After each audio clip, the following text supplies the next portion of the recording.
Elena Rybakina is the second best tennis player in the world right now.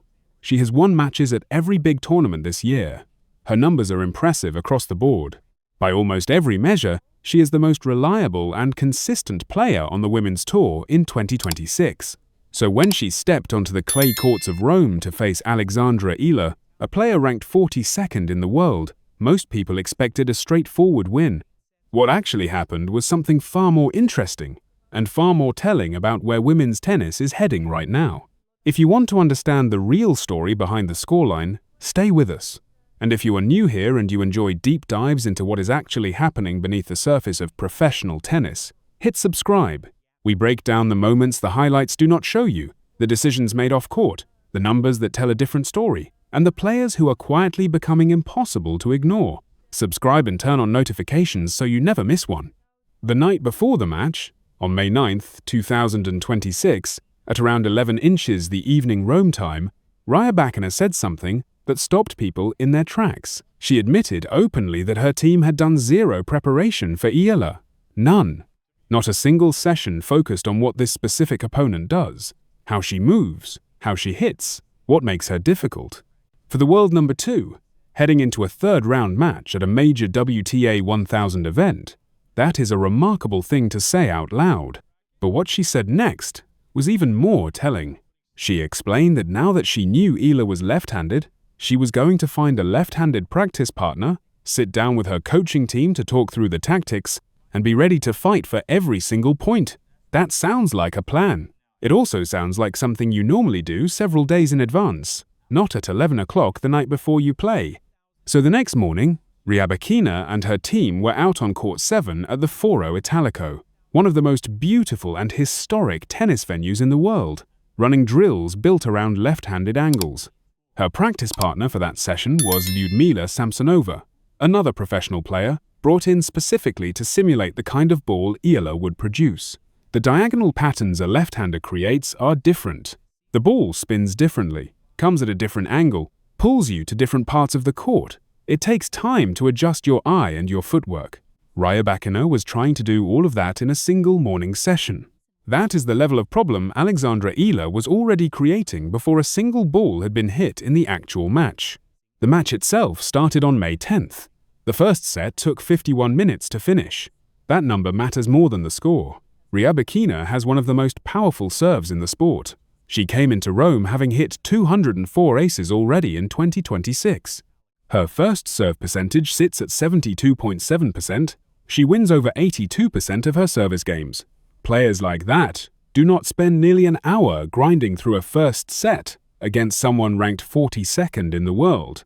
That is not how those matches go. Rybakina did break Eala's serve in the second game of the set, but it was not clean. That game went to deuce 3 times before Rybakina got through it. Eala refused to give anything away cheaply. Then, with the score at 5-3 and a set point against her, Eala saved it. She did not panic. She did not make an easy error and let Rybakina close it out comfortably. She forced Rybakina to actually serve out the set under real pressure. It took Rybakina's third ace of the match to finally finish it, 6-4. The scoreboard said one thing. The way those 51 minutes actually felt said something completely different. The second set is where things got truly interesting. Rybakina broke Eala's serve in the very first game. In most matches at this level, that is the beginning of the end. The top player has already won the first set, and now she has broken serve immediately in the second. The match should be over in about 30 minutes from that point. But Eala did not follow the script. She broke straight back, immediately, at love. That means 4 consecutive unforced errors from Rybakina off the backhand side. Not from Eala making brilliant winners, from Rybakina making mistakes, 4 in a row. Suddenly the set was level at 1-1. Then Eala held her own service game and led 2-1. The crowd at the BNP Paribas Arena could feel it. Something unusual was happening. Rybakina was having to recalibrate completely in real time, in the middle of a professional match, at a tournament she needed to win. When you look at the numbers from the full match, one detail jumps out above everything else. Rybakina converted 4 of her 7 breakpoint chances, which is 57%. That is a solid number. Eala converted her one and only breakpoint opportunity. That is 100%. The player who was supposed to be overwhelmed by the pressure of facing the world number 2 was actually the cleaner and more efficient player when the big moments arrived. Rybakina needed her 6th ace of the match just to break back and get to 3-2 inches the second set. From a player of her serve quality, that is a sign of how tight things had become. To understand why this match was so competitive, you also have to understand who Alexandra Eala is and what she had already done during this clay season before walking onto the court with Rybakina. Eala is 20 years old, from the Philippines, and on the day of this match was 13 days away from turning 21. She grew up training at the Rafa Nadal Academy, which is known for its clay courts. But as a professional, she has spent the majority of her career on hard courts. This clay season, 2026, has been her first real attempt at competing seriously at the highest level on the surface. She played a 500 inches Linz, a 500 inches Stuttgart, then straight into the WTA 1000 events, and then Roland Garros will follow. She has described it as finding her footing, building a relationship with the surface at a professional level for the first time. But she arrived in Rome with real momentum behind her. In the rounds before playing Rybakina, she had beaten Iga Alexandrova, Madison Keys, and Jasmine Paolini, 3 players ranked inside the top 10 of the WTA. Earlier in 2026, she had beaten Coco Gauff, the world number 4, at Indian Wells. That result went around the tennis world quickly.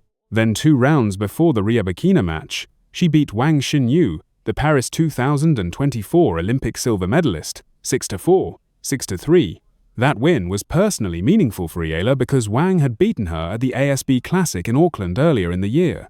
Winning that one back, on clay, in Rome, right before stepping up to face the world number 2, was not just a good result, it was a statement of confidence. Sky Sports analyst and former WTA professional Jill Crabass noted that Eala's movement on Rome clay was a clear improvement from the previous year's Italian Open, where she had lost in the first round. Going from a first-round exit to a third-round battle against the world number 2 is not a small step forward. That is what acceleration looks like in professional sport. There is another layer to this story that has nothing to do with technique or ranking. 6 days before the Rome match, at the Madrid Open, Rybakina was involved in a disputed line call during her match against Zheng Qinwen. She challenged an electronic line decision, pointed at the mark in the clay, and argued that the automated system had made a clear error. She told the umpire the system was wrong, that this was not a joke, and that there was no touching the mark as shown on television. The umpire, Julie Chenley, explained that under the live electronic line calling rules, the automated decision could not be overridden. Rybakina's response was brief and blunt. She said she had total no trust in the system. Eala had been in a nearly identical situation herself in 2025, in a match against Iga Swiatek, where an electronic call contradicted what the clay surface was physically showing. Neither player had moved on from those experiences, so even though there was no specific officiating controversy inside the Rybakina-Eala match itself, that residue of distrust was present. When players do not fully trust the outer edges of the court, their instincts naturally shift. They attack the center more, they shrink the angles they go for, they avoid the lines. That kind of tactical compression, playing closer to the middle of the court, is exactly where Eala's defensive game on clay becomes most dangerous. She runs extremely well, retrieves from difficult positions, and makes her opponents play an extra ball, then another, then another. The Madrid controversy, which was never officially resolved, had quietly changed the geometry of a match it never officially entered.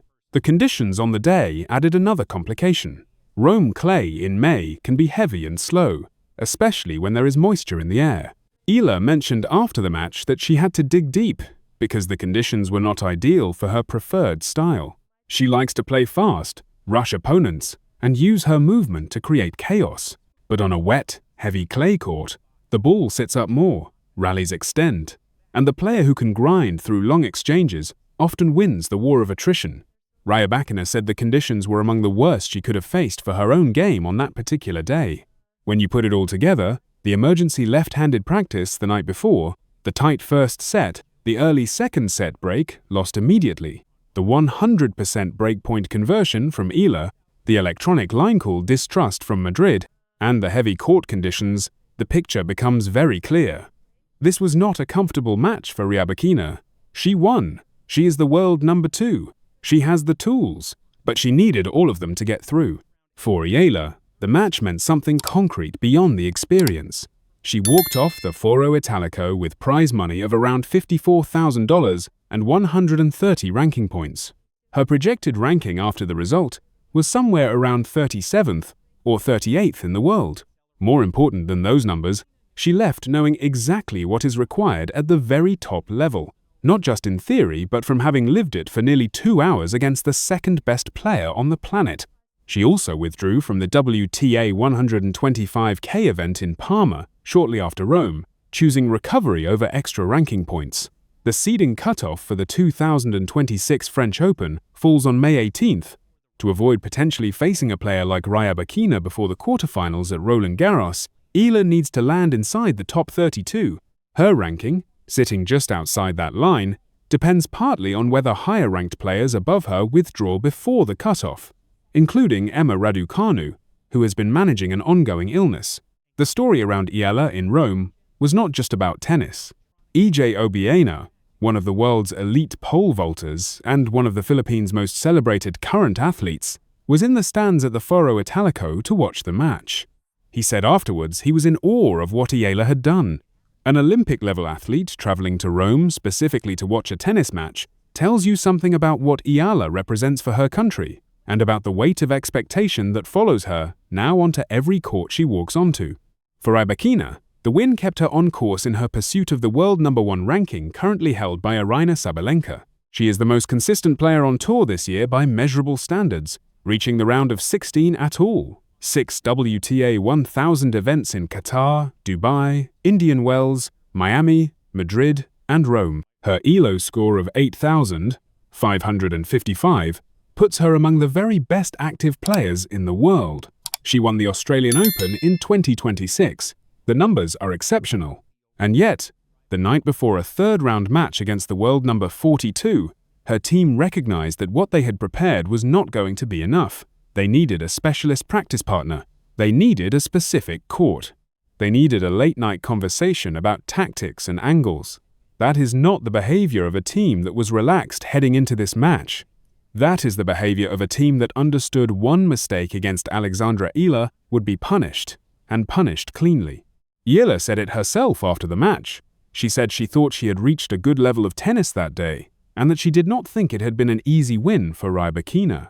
She was right.